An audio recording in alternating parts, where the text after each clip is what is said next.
할렐루야, 반갑습니다. 여러분, 오늘 계시록 22장 마지막 장 가도록 하겠습니다. 계시록 22장의 내용을 보시면요, 창세기 소두인 2장, 3장의 내용과 많이 겹쳐집니다. 창세기에서 아담과 하와가 타락을 하고 에덴에서 쫓겨나지요. 추방이 됩니다. 그리고 창세기 2장에 가면 에덴에서 발원한 네 강이 있죠.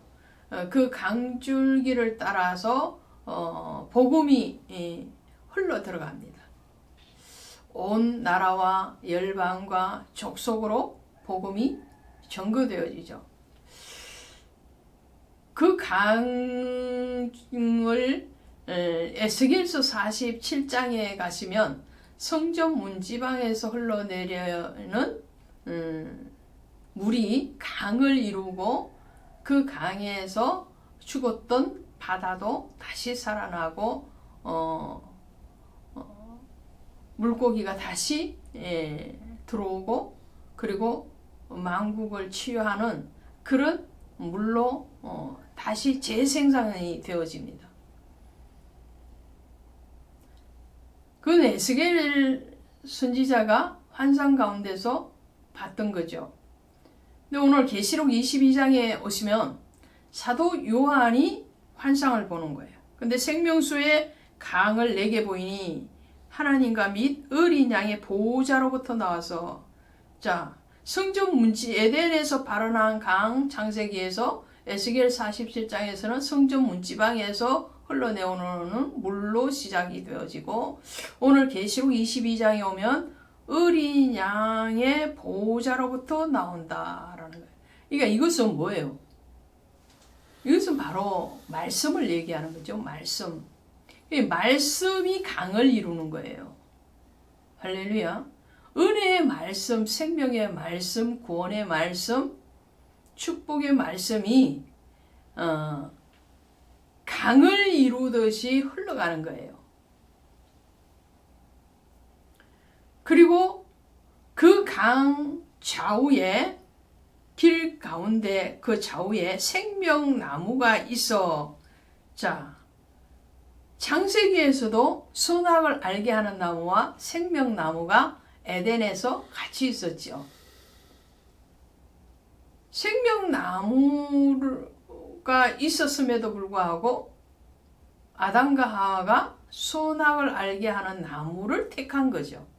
그래서 에덴에서 추방되었고 그 생명나무는 황금을 든 그룹들로 인해 지키게 했습니다. 근데 그 생명나무가 다시 신실한 성도들에게 다시 허락되어지는 것이 계시록 22장이에요. 그래서 강 주위에, 강 좌우에 생명나무가 있어 12가지 열매를 맺대. 달마다 그 열매는, 그 나무 열매는 만국을 치료한다 그랬어요. 치료의 물인 거예요. 그렇죠? 예수 그리스도의 복음의 그 강, 생명수 강 좌우에 잘 자란 그 나무가 맺는 열매는 만국을 소생한 그 나무 열매뿐만 아니라 잎사귀도 치료하는 잎사귀가 된 약재료가 되죠. 그 나무는 뭘까요? 그 나무는 바로 교회들입니다. 그리고 잘 자란 그리스도께서 계시는 하나님의 나라가 된 성도들을 얘기하는 거죠. 복음이 한 영혼을 살릴 뿐만 아니라요, 그 잘 자란 영혼은 그 나라와 그 민족을 구원하게 되죠. 그래서 예수 그리스도를 잘 믿는 가정은 그 한 사람의 중보기도와 그 한 사람의 신앙의 헌신을 통해서 그 가정이 구원을 되고 그 가정은 또 그 지역을 구원하고 그 지역에 구원받은 자들은 그 나라와 그 민족을 소생시키게 됩니다. 이것이 갈라디아서 5장에 나오는 성령의 열매가 되기도 하죠. 자, 이 나라를 하나님은 그리스도 예수의 복음으로 열매 맺는 모든 성도들과 교회들에게 허락하시는데, 오늘 보니까 3절에 보니까 이렇게 되어 있어요. 다시는 저주가 없으며 하나님과 그 어린 양의 보좌가 그 가운데 있으리니 그의 종들이 그를 섬기며 그의 얼굴을 볼 터이요 그의 이름도 그들의 이마에 있으리라.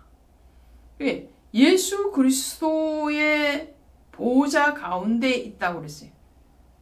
보좌가 그 가운데 있대. 생명수 강 가운데 있다는 거예요. 그러니까 교회 안에 있다는 거죠. 그 나라는 어떤 나라예요? 바로 하나님의 나라죠. 하나님의 나라는 여기 있다 저기 있다 하지도 못하리니 너희 안에 있다 그랬어요. 너희가 하나님의 거하는 거룩한 성령의 전인지 알지 못하느냐, 성전이라고 그랬어요. 그리고 그 성전에는 다시 밤이 없겠고 등불과 햇빛이 쓸데없으니 그랬어요. 영원한 나라는 예수 그리스도와 하나님이 이미 빛이 되시기 때문에 더 이상 등불이 필요 없는 거예요. 여기에 대해서는 21장 23절에도 동일하게 말씀을 하시죠. 그리고 이런 사람들이 온전한 그리스도의 나라가 되어지고 그리스도의 백성이 되어진 사람들이 동거하는 곳, 그것이 바로 거룩한 성전이요, 거룩한 나라요, 거룩한 백성이 된 사람들이 있는 곳, 그곳이 바로 천국이죠.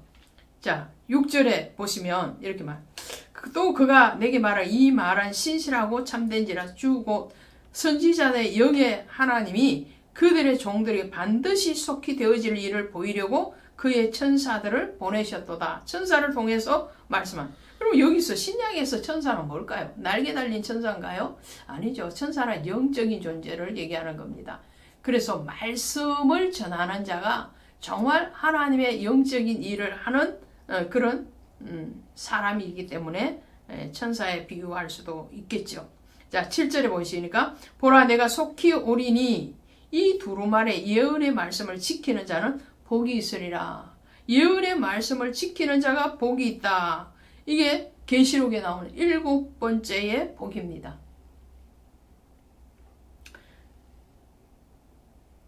그리고 반드시 속히 온다 그러죠. 이 속히 온다라는 것은 재림신앙에 대해서 말씀합니다.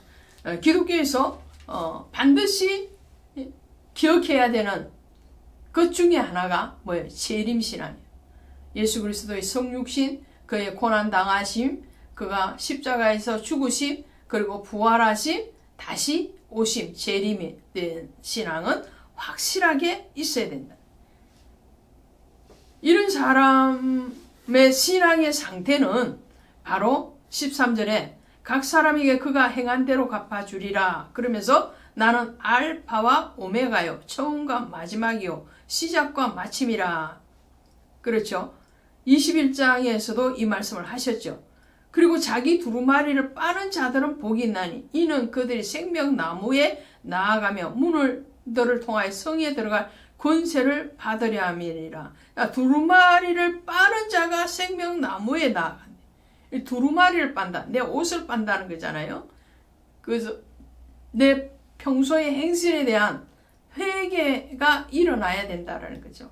매일매일의 회개, 매일매일 주님 앞에 우리의 연약함을 고백하지 아니할 수가 없고 주님 앞에 감사하지 아니할 수가 없죠. 연약함에도 불구하고 사용해 주시고 정말 허물 많음에도 불구하고 다시 용서하시는 그 은혜에 대해서 감사하지 아니할 수가 없는 거죠.